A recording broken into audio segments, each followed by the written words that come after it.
Cassette 1, Side 2. Practice Test 2. You will hear a number of different recordings, and you will have to answer questions on what you hear.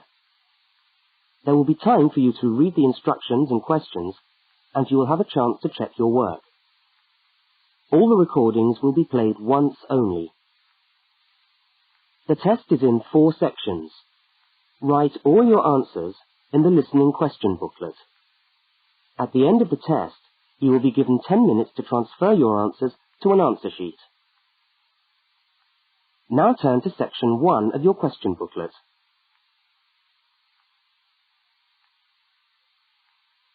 Section 1. In this section, you will hear 2 overseas students, Kate and Lukey, being interviewed by a university counsellor. First look at questions 1 to 5.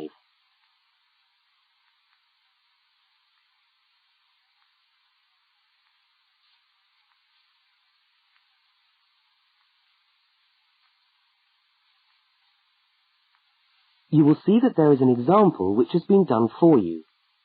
On this occasion only, the conversation relating to the example will be played first.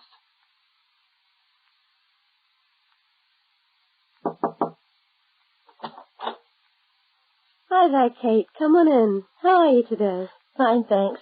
Hi, Lukey. How's things? Okay.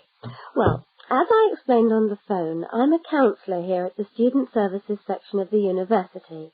And I'm interviewing overseas students to help me draw up a guide for new students. So I'd be grateful if you could tell me a little about your time since you've been here in Cambridge. Right. Good idea. Now, Kate, let's start with you. Okay. This is your 2nd semester, isn't it? Could you tell us something about your first impressions of the town when you arrived? Yeah. Well, first of all, I was struck by how quiet it is here in the evening. Kate's first impression of the town is that it is quiet in the evening, so quiet is the answer. Now we shall begin. You should answer the questions as you listen, because you will not hear the recording a second time. Now listen to the first interview with Kate and complete the notes by filling in the numbered spaces 1 to 5.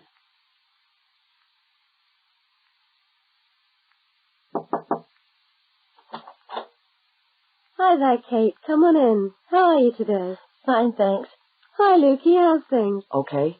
Well, as I explained on the phone, I'm a counsellor here at the Student Services section of the university. And I'm interviewing overseas students to help me draw up a guide for new students. So I'd be grateful if you could tell me a little about your time since you've been here in Cambridge. Right. Good idea. Now, Kate, let's start with you. Okay. This is your 2nd semester, isn't it? Could you tell us something about your first impressions of the town when you arrived? Yeah. Well, first of all, I was struck by how quiet it is here in the evening. Yeah, I suppose Cambridge is a quiet place. Where did you live when you first arrived? Well, I went straight into student accommodation. It was a kind of student hostel. Ah, right. So, you didn't have to worry about doing your own cooking or anything like that? No, but sometimes I wished I had. The food at the hostel was awful. Oh, dear. But how were the other students? To be honest, I haven't managed to make many friends, even though the place is full. People seem to keep to themselves. They're not really very friendly. Oh, I'm sorry to hear that. Well, what about the actual course? You're studying, I'm doing a master's by coursework in environmental studies. Oh, right. And how are you finding that? Yeah, well, it's been pretty good, really. I've enjoyed the course, but I feel there hasn't been enough contact with the lecturers. Oh. They all seem to be incredibly busy. The only chance I've really had to talk to them was on the field trip. Well, that's no good. Mm-mm. Could anything be done to improve the course, in your opinion? Well, I think it would be helpful to have meetings with lecturers on the course. Say, once a fortnight, something like that. Regular meetings. Uh-huh. Yes, that could certainly help. Now, Kate, we'll come back to you in a minute, but I'd just like to ask Lukey some questions. Before they continue the interview, Look at questions 6 to 10.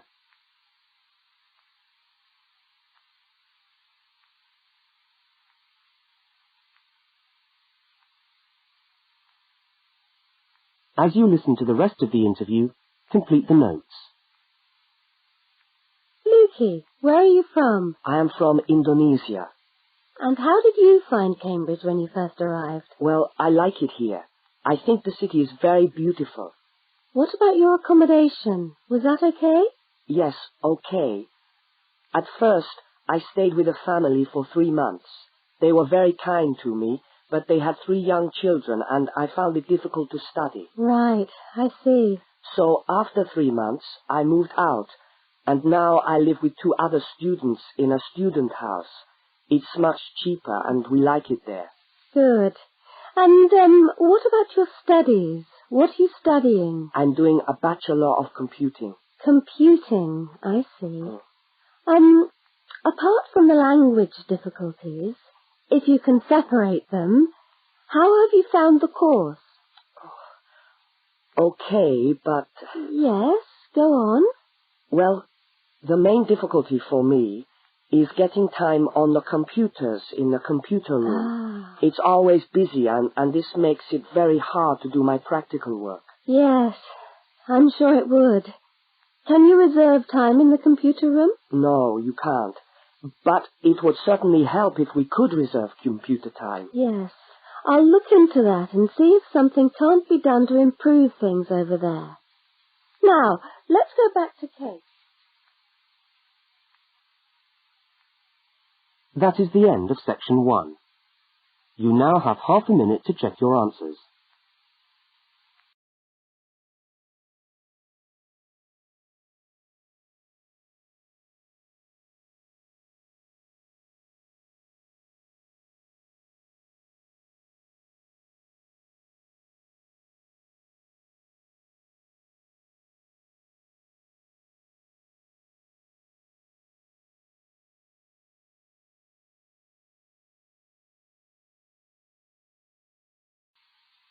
Now turn to section 2.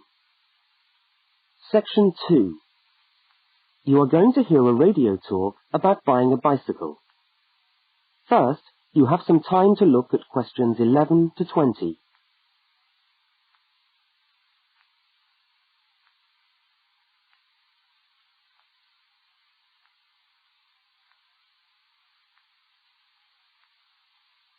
Now listen to the first part of the talk and complete the notes by filling in the numbered spaces 11 to 20. Well, last week we talked about buying camping equipment, and today I'd like to talk to you about buying a bicycle. A simple enough exercise, you might imagine, but there are lots of things to look out for to make sure you get the best deal for your money. Well, the range of bicycles is enormous. There are racing bikes, touring bikes, mountain bikes, or just plain ordinary bikes for riding around town. They vary enormously in 2 basic ways: price and quality. This means that the choice you make will probably be determined by the amount of money you want to pay, your own personal needs, what is actually available, or a compromise of all 3 things. However, in broad terms, you can spend anything from $50 to $2,000 on a bike, so you'll need to know what you're looking for. Single-speed cycles, that is bikes with no gears, are really only suited to short, casual rides. Their attraction is their simplicity and reliability. After years of neglect, they still manage to function, though not always too efficiently. If it's basic transport you're after, then you can't go wrong. 3-speed cycles, on the other hand, are all that is really necessary for most town riding, going to the shops and things like that. Like the single-speed bike, they're simple and reliable. If you are going to be going up and down lots of hills, then you'll probably want something more efficient. 5 and 10-speed bicycles are best suited to riding over long distances or hilly terrain and to serious touring. So if it's serious touring you're interested in, get a 5 or 10-speed bike. However, it's worth remembering that the difference in price between a 5 and 10-speed cycle is usually very little, and so it's well worth paying that little bit extra to get the 10-speed one. So I would tend to recommend the 10-speed bike as the price is similar, However, you'll be getting better quality components. Now the next thing we need to look at is size. Buying a cycle is like buying clothes. First of all, you find the right size, and then you try it on to see if it fits. Contrary to what you might imagine, the size of the cycle is not determined by the size of the wheels, except in children's cycles, but by the size of the frame. So you'll need to measure the length of your legs and arms to get a frame that is the right size for you. Well, that's all from Helpful Hints for today. That is the end of section 2. You now have half a minute to check your answers.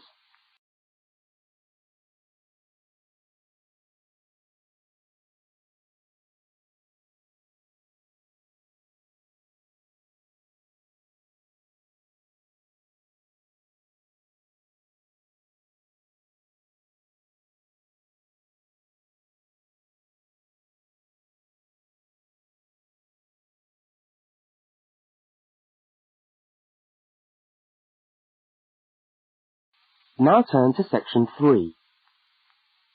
Section 3. In this section, you will hear a conversation between two students, Fiona and Martin, talking about a tutorial topic. First, look at questions 21 to 24.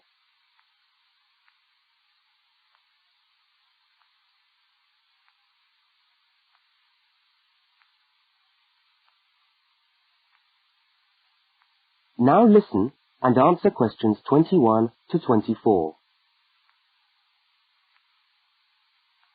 Hi there, Martin. How are you going with your Australian Studies tutorial paper? Oh, good. I finished it, actually.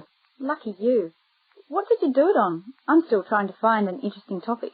Well, after some consideration, I decided to look at the history of banana growing in Australia. Banana growing?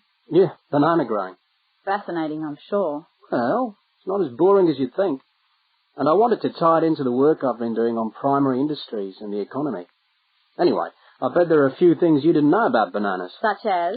Such as the fact that bananas were among the first plants ever to be domesticated. Oh, really? Yeah, they're an extremely nourishing food. I suppose you're going to tell me the whole history of banana growing now, aren't you? Well, it'll be a good practice run for my tutorial next week. I'll do the same for you sometime. Okay, fire away. So where were these bananas first domesticated? According to my research, the Cavendish banana, which is a type of banana, and the first type to be cultivated here, actually originated in China, but they had a fairly roundabout route before they got to Australia. You mean they didn't go straight from China to Australia? No, they didn't. It seems that in 1826, bananas were taken from South China to England. I suppose they'd have made a welcome addition to the English diet. Yes, I'm sure. Well, apparently there was an English duke who was particularly fond of bananas, and he used to cultivate them in his hothouse, which is where you have to grow them in England, of course, because of the cool climate. And they became quite popular in the UK. So he was the one responsible for cultivating the Cavendish banana, which was then introduced into Australia. I see, and we've been growing them ever since. Yeah. Now look at questions 25 to 32.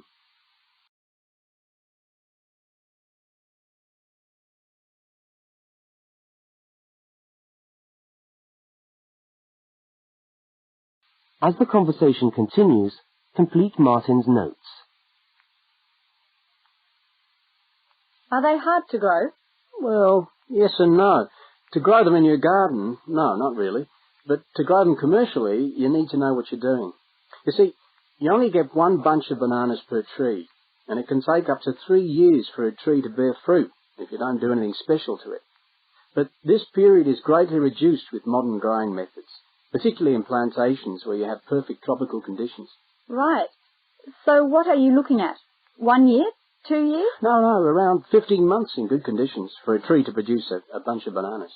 And once you've got your bunch, you cut the bunch and the plant down. So how do the trees reproduce then? Well, bananas are normally grown from suckers, which spring up around the parent plant, usually just above the plant. They tend to like to grow uphill, or at least that's the common wisdom. So that's why banana plantations are usually on hillsides, is it? Yeah, they grow best like that. That's interesting. If you plant them in rich soil and give them plenty of water at the beginning of summer, and they should be well advanced by the beginning of winter, when growth virtually stops. But in a country like England, they're hard to grow. Although you can grow them in a hothouse. But in Australia, it's not difficult. No, though even here, the growers put plastic bags around the bunches to protect them and keep them warm. If you go up to the banana growing districts, you'll see all these banana trees with plastic bags on them. But how do they stop the bananas going bad before they reach the shops? Well, the banana bunches are picked well before the fruit's ripe. Once you cut the bunch, the bananas stop growing, but they do continue to ripen. The interesting thing is that once one banana ripens, it gives off a gas which then helps all the others to ripen. So they pretty much all ripen within a few hours of each other. Amazing. So do we export lots of bananas overseas to Europe and Asia, for instance? Well, oddly enough, no. I believe New Zealand takes a small proportion of the crop, but otherwise, well, they're mostly grown for the domestic market, which is surprising when you think about it, because we grow an enormous number of bananas each year. Yes, well, thank you for all that information.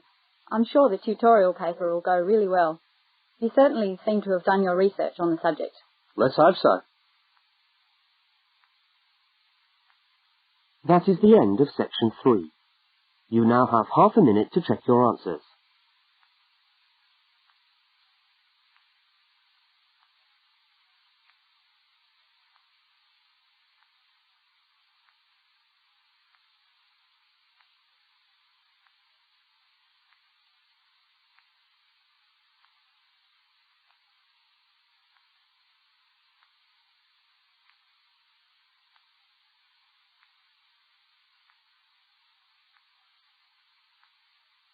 Now turn to section 4.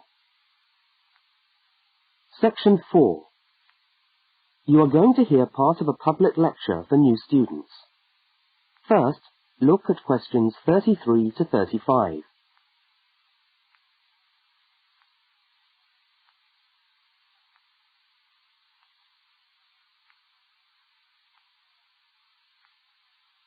Now listen and answer questions 33 to 35.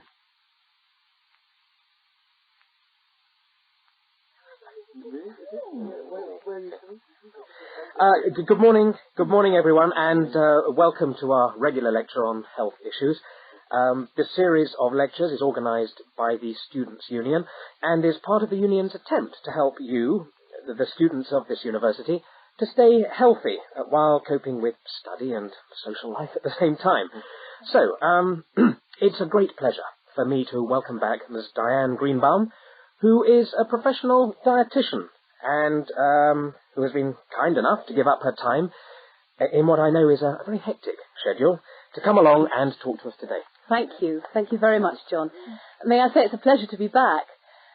Now, stresses at university, being away from home and having to look after yourselves, learning your way around the campus, all contribute to making it quite hard sometimes to ensure that your diet is adequate. So, today, I'm going to talk about ways of making sure that you eat well, while at the same time staying within your budget.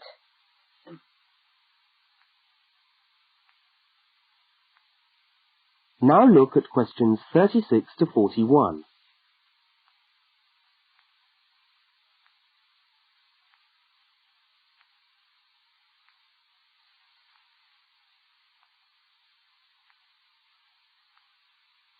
As you listen to the second part of the lecture, complete the notes and diagram in the spaces provided. If you have a well-balanced diet, then you should be getting all the vitamins that you need for normal daily living. However, sometimes we think we're eating the right foods, but the vitamins are escaping, perhaps as a result of cooking, and anyway, we're not getting the full benefit of them. Now, if you lack vitamins in any way, the solution isn't to rush off and take vitamin pills, though they can sometimes help. No, it's far better to look at your diet and how you prepare your food. So, what are vitamins? Well, the dictionary tells us they are food factors essential in small quantities to maintain life. Now, there are fat-soluble vitamins which can be stored for quite some time by the body, And there are water-soluble vitamins which are removed more rapidly from the body. And so a regular daily intake of these ones is needed. Okay, so how can you ensure that your diet contains enough of the vitamins you need?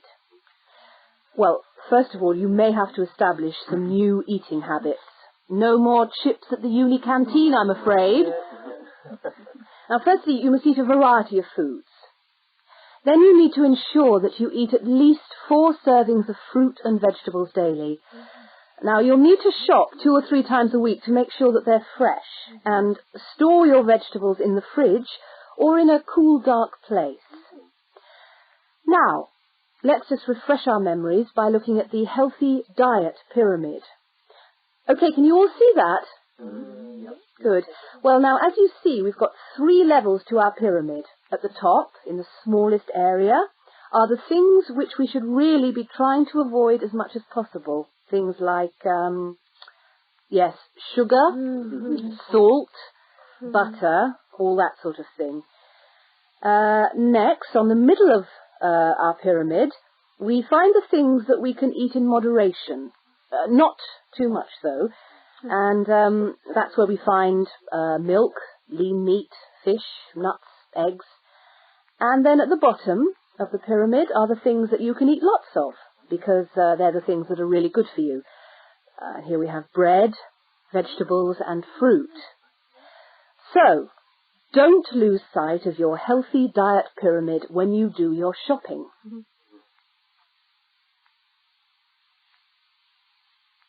That is the end of section 4. You now have half a minute to check your answers.